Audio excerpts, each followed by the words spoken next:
Hello, it's Heather Clifford with eXp Realty doing a market update for you covering the areas of Campbell River and the Comox Valley. I myself live in beautiful Black Creek on Saratoga Beach, and that kind of borders right there at the Oyster River, Campbell River on one side and the Comox Valley on the other side.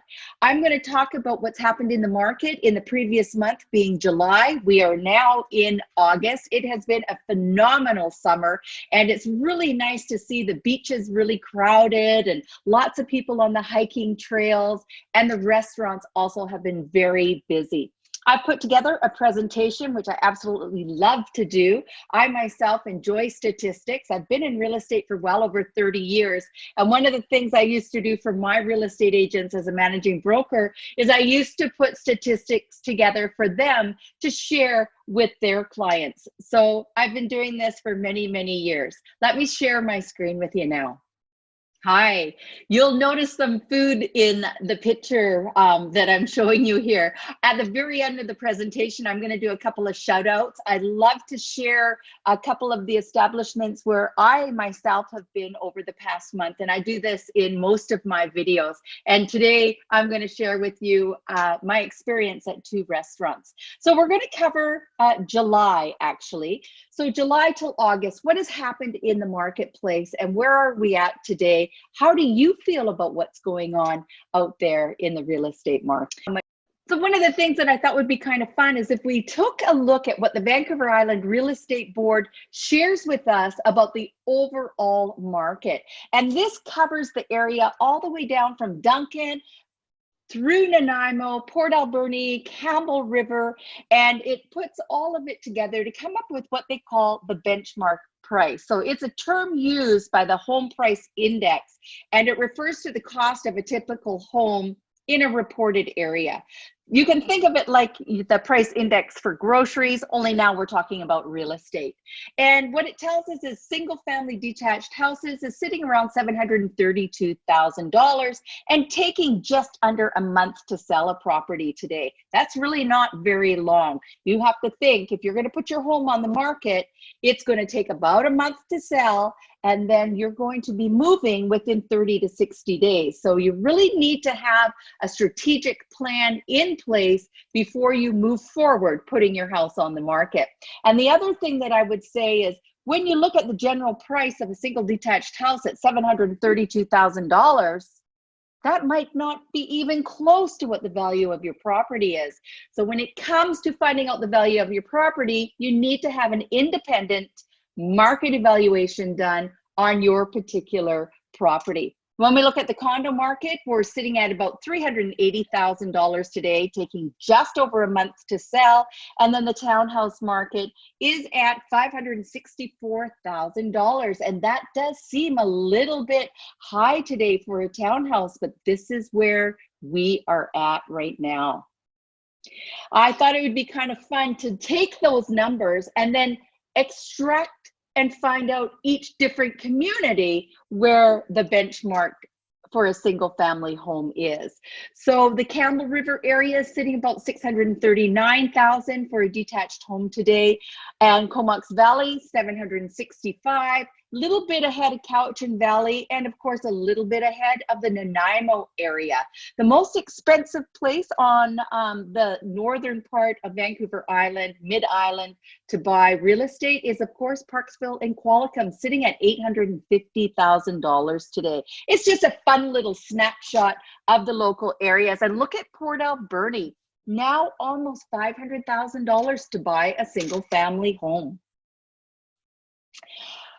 As I was saying, prices have increased since last year this time, anywhere between 30 to 33%.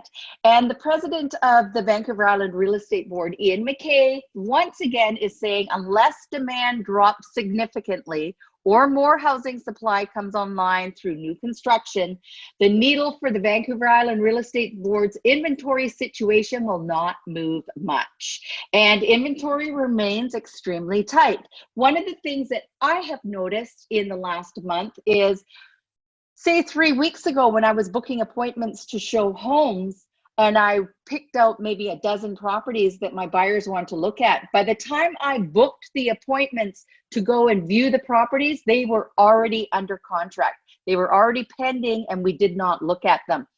Remember, I said in last month's update, 20% of accepted offers do not get subjects removed. So if you have your heart set on a particular property that does have an accepted offer on it, when the subjects have not been removed, then by all means, I would suggest writing a backup offer. I myself this summer have written 2 offers and have not removed subjects on 2 properties. So there's a good example right from myself.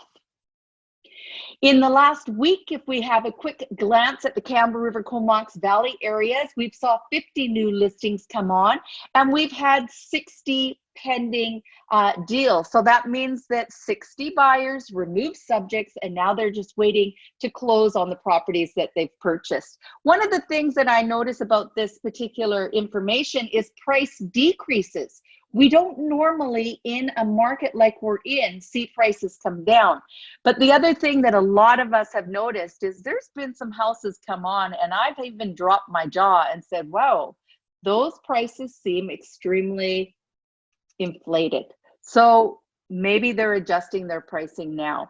Also, it is summertime, and people and sellers, not just buyers, but sellers as well, are deciding to hold off right now and really enjoy the summer, because we have all been cooped up for so long and we haven't seen our family and friends. And now we can actually get out. We can go walking, hiking, we can go to restaurants, and we can even travel outside of our local area. And I think a lot of people have been really waiting for this. And that might be why our market is a little bit less busy, and that might be why our market is a little bit more quieter. It's still busy, but it's a little bit quieter.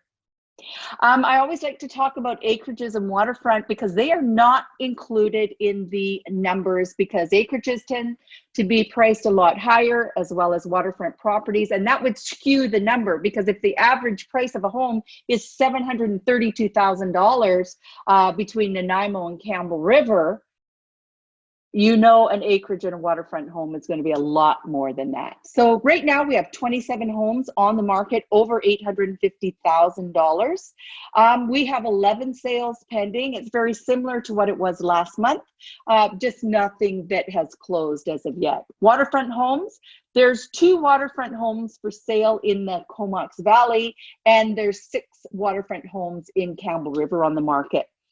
The highest sales we've seen this month, just down the road from me, we had a 4-acre parcel, very beautiful home, listed just shy of $3 million. It does have an accepted offer pending for closing.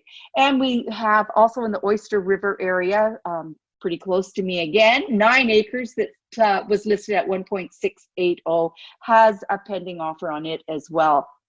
In the Comox area, Kincora Lane, a property has gone under contract and is pending at 1.950 as well.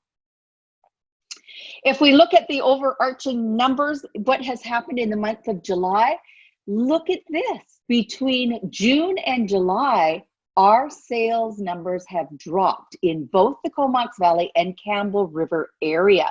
So we had 40 sales in July in Campbell River, 66 in the Comox Valley, but look at what June was. June in Campbell River was 63 and Comox Valley was 81. So that is, I think that's quite a little bit of a difference. And that shows us that the market is a little bit quieter. There's still huge demand. In Campbell River, the benchmark price of a single family home hit $639,000 in July, and that was up 33% over the previous year. And in the Comox Valley, year over year, benchmark price rose by 30% to $765,000 as well. These are our condo numbers where the pricing sits right now, and this is just month over month. You can stop the video and have a look at these screens if you would like to know the condo numbers, and here are the townhome numbers. Once again, stop the video and have a closer look if you would like. My wish list for my buyers, I am looking for acreage, not a lot, 10 acres with a house on it. It can have, it can be a home that needs to be renovated, absolutely. I don't really want it in the ALR, although they said now with the zoning changes that that might be okay. I've got a number of people coming from Ontario looking for ranchers right now. And of course, oceanfront properties is in a huge demand out in my neck of the woods, Seaview area. If you know anyone that's thinking of putting their home on the market, this definitely is a product that is in demand. I've got 3 properties coming up next month. I have 18 acres. This is located under the power line off of Lake Trail Road. So if you think that is something that you might be interested in, by all means, shoot me a private message or call me. I have a rancher that's about 26 years old on 10 acres as well coming on the market. Maybe we'll have the pricing on that in the next week. And then 10 acres of land that is not in the ALR, it's just raw land. As I said, I want to do my shout out, and I went to the Philberg Lodge last week and we went to the summer kitchen. My girlfriend was doing, Penny Etter with White Dog Studios was doing a display there, and we went for lunch and it was just beautiful. The scenery sitting outside was lovely. We went for an anniversary dinner with my good friends Carolyn and Nick, celebrating 26 years being happily married. And Carolyn and Nick, they just purchased a property in the Comox Valley at Crown Isle. So we all went out for dinner to celebrate, and we went to Locals. Now, when I was a teenager, we used to go to the Old House for dinner. It was one of my favorite restaurants. Locals is absolutely spectacular. I went there for lunch with my sister, and then we went there for dinner the other night, and it was, I would definitely put that on your list as somewhere that you want to check out either for lunch or for dinner. So 2 wonderful places. The food is amazing. They try to source locally, and that is something that I truly appreciate. I have had a spectacular month. I look forward to seeing you next month with our market update. Don't hesitate to reach out and ask for a market evaluation on your property, or if you just want to chat about real estate, that's my business and I love it. Take care, everyone.